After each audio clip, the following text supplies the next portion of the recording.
الله الرحمن الرحيم. طاسيم.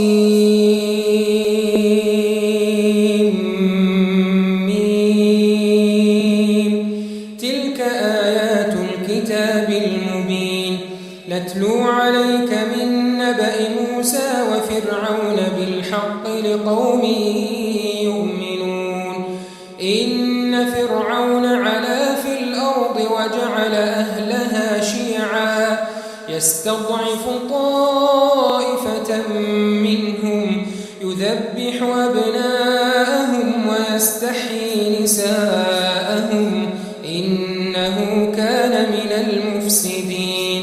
ونريد أن نمن على الذين استضعفوا في الأرض ونجعلهم أئمة ونجعلهم الوارثين ونمكن لهم في الأرض ونري فرعون وهامان وجنودهما منهم ما كانوا يحذرون.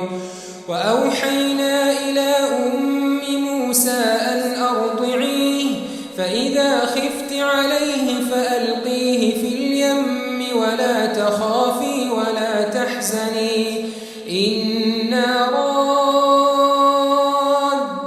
إليك وجاعلوه من المرسلين. فالتقطه آل فرعون ليكون لهم عدوا وحزنا إن فرعون وهامان وجنودهما كانوا خاطئين.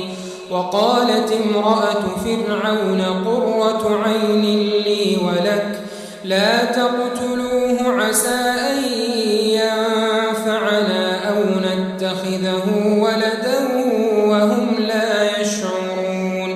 وأصبح فؤاد أم موسى فارغا إن كادت لتبدي به لولا أن ربطنا على قلبها لتكون من المؤمنين.